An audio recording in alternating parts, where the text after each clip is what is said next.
Hey guys WhatsApp.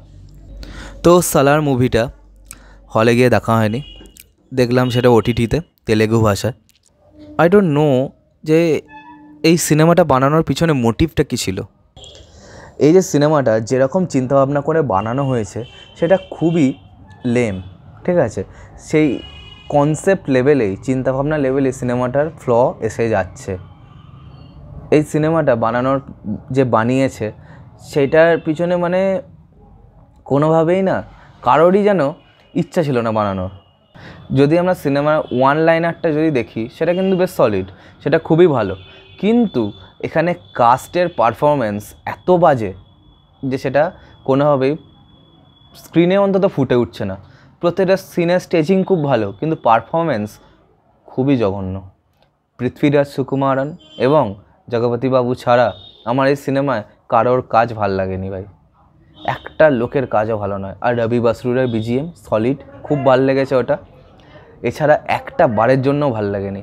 প্রভাসের মুখে কোনো dialogue নেই। প্রথমত যে এইসব সিনেমা জান কি ডায়ালগবাজিই নেই, কোনো স্ট্রং অ্যান্টাগনিস্ট নেই, ঠিক আছে। মানে গোটা সিনেমাটা জুড়ে একের পর এক ক্যারেক্টার খালি দেখিয়ে যাওয়া হয়েছে। এবং সব থেকে ফালতু যে জিনিসটা সেটা হচ্ছে যে এই যে কালার প্যালেটটাকে এরা ধরেছে, কেন ভাই, কেন? এখানে না কয়লা উঠছে না কিছু উঠছে, একটু কালারফুল কর না, কি যায় আসে এতে? আর কোনো স্টেজিং ছাড়া, কোনো দরকার ছাড়া ভায়োলেন্স দেখানো, ঠিক আছে। ভায়োলেন্সটা দেখাচ্ছিস কিছু কিছু সময় না, ওটা দরকার পড়ে ভায়োলেন্স দেখানোর, একটা ক্যারেক্টার যে কীরকম সেটা বোঝানোর জন্য। সালার মোস্ট ভায়োলেন্ট ম্যান এইসব বলে কোনোভাবে কি ভায়োলেন্সটাকে স্টেজিং করানো যায়? একটা জিনিস যেটা সব থেকে ভালো লেগেছে, যে খান স্যারের যে ওয়ার্ল্ডটাকে যেভাবে বিল্ড করেছে খুব ভালো লেগেছে, খুব পছন্দ হয়েছে ওটা, আমার খুবই ভালো লেগেছে ওইটা। খান স্যারের যে হিস্ট্রিটা যেভাবে বলছে সেটা খুব ভালো লেগেছে। এছাড়া কোনো জিনিস, আর পৃথ্বীরাজ সুকুমারন, জগপতি বাবু, ব্যাস সিনেমা ডান অ্যান্ড ডাস্টেড, আর কিচ্ছু নেই। আমি তো বুঝতে পারছি না, প্রশান্ত নীল যিনি এত ভালো দুটো সিনেমা আমাদেরকে উপহার দিয়েছেন, যেখানে ডায়ালগবাজি খুব ভালো হয়েছে, তাহলে তিনি এই সিনেমাটা করলেন কি করে? কারণ কোথাও না কোথাও যদি ভালো করে দেখা যায় এই সিনেমাটা পপ কালচারের অন্তর্ভুক্তই হয়নি। মানে এই সিনেমাতে তো কোনো ডায়ালগই নেই। সিনেমার যদি লিড অ্যাক্টরের মুখে কোনো ডায়ালগ না থাকে তাহলে কী করে কী হবে? আমি ব্যক্তিগতভাবে একটু ক্ষমা চাইছি, কারণ পাশে দুই বাড়িতে কাজ হচ্ছে, তো একটুখানি বেশি ব্যাকগ্রাউন্ড নয়েজ আসতে পারে। তো এই সিনেমাটা এমনই বানিয়েছে এরা, মানে আমি জানি না কেন করেছে, যেন কোনো কিছু ফিলই হচ্ছে না। আমি সিনেমাটা দেখলাম, ইভেন আমি ভুলেও গেছি, ঠিক আছে। মানে কোনো একটা জান নেই, যেন কোনো জানটা কোথাও না কোথাও ল্যাগ করেছে সিনেমাটার। আর একটা সিনেমা, একটা হিরোকে ভাই কবার এন্ট্রি দিবি, কবার ইন্ট্রো শট দিবি, মানে ইন্ট্রো শটে ভর্তি সিনেমাটা। মানে যদি কমিউনিটি ভিউইংও করি না, তাহলেও এই সিনেমাটা অতখানি চেয়ারফুল হবে না।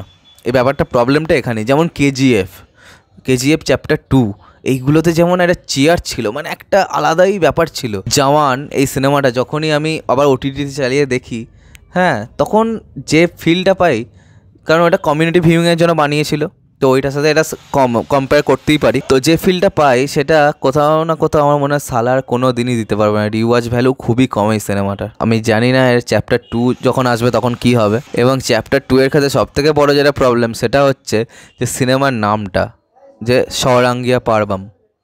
এমনি সালার চ্যাপ্টার 1 সিজ ফায়ার বলতেই কেউ পারছিল না, মানে এই কথাটাই তো সবার কাছে ফ্যামিলিয়ার নয় সেভাবে। আর তারপর আবার সৌরাঙ্গিয়া পারবাম, তো যখনই আমি একটা এরকম ওয়ার্ড ইউজ করছি তখন সেটা কিন্তু প্যান ইন্ডিয়া অ্যাপিল থেকে সরে যাচ্ছে। তো এবার দেখা যাক সালার চ্যাপ্টার 2 কেমন হয়। তো আজকের মতো ভিডিওটা এখানেই শেষ করলাম। কমেন্ট করে জানাবে তোমাদের এই সিনেমাটা কেমন লেগেছে। আমি জানি অনেকেই প্রায় দেখে ফেলেছো। আর সাবস্ক্রাইবটা প্লিজ করে দাও, যাতে আমার সাথে তোমাদের আবার দেখা হয়। Bye bye.